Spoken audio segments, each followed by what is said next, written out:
एक राजा ने भगवान का एक सुंदर मंदिर बनवाया और उसमें एक पुजारी को भगवान की सेवा के लिए रखा गया।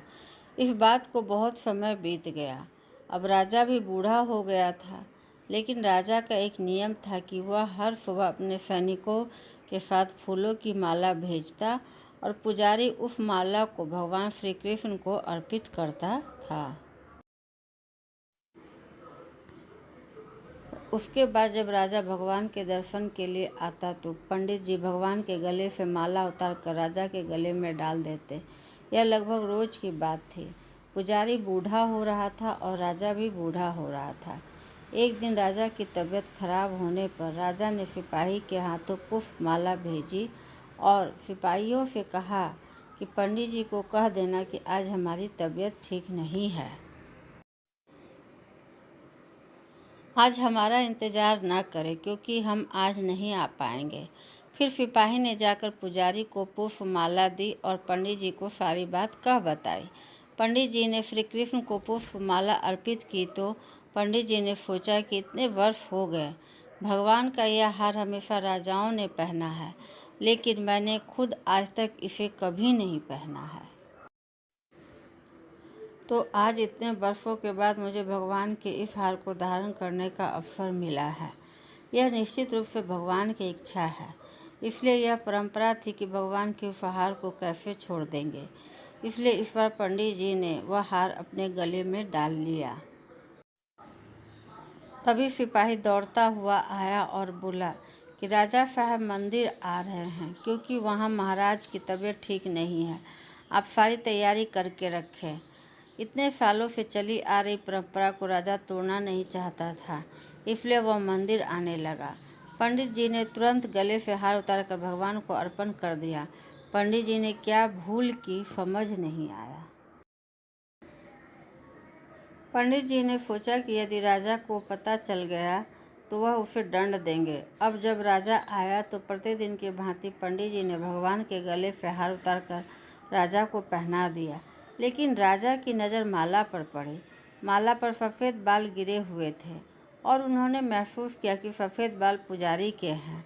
राजा ने पुजारी से पूछा कि क्या तुमने यह माला पहनी थी? सफ़ेद बाल कहाँ से आए? तो पंडित जी डर गए। डर के मारे कहा कि यह सफ़ेद बाल श्री कृष्ण का है, भगवान का है। राजा को गुस्सा आया कि पंडित ने धोखा दिया और ऊपर से झूठ बोल रहे हैं, और उन्होंने पूछा कि कृष्ण के बाल कब सफ़ेद हुए? ठीक है, कोई नहीं, मैं कल सुबह के समय आऊँगा, फिर देखूँगा श्री कृष्ण के बाल सफ़ेद हुए हैं या नहीं।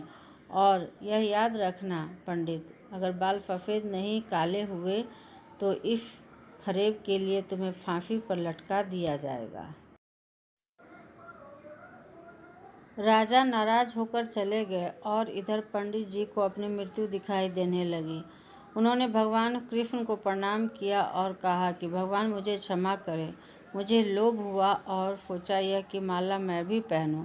भगवान मुझे बचा लो, नहीं तो कल मैं निश्चित रूप से राजा के हाथों मारा जाऊंगा। पंडित पूरी रात भगवान से प्रार्थना करता रहा, रोता रहा। अगली सुबह राजा श्रृंगार के समय आया और राजा ने पंडित से कहा कि पंडित मुकुट उतार दे, मैं बांके बिहारी के बाल देखना चाहता हूँ। पंडित जी ने घबराकर मुकुट हटा दिया और मुकुट उतारते ही राजा के होश उड़ गए। कृष्ण की मूर्ति के सफ़ेद बाल थे, लेकिन राजा को लगा कि पुजारी फिर से चाल चल रहा है। क्या उसने अपनी जान बचाने के लिए उसने बाल रंगे थे? इसलिए उसने जांच करने के लिए बाल तोड़ना शुरू कर दिया।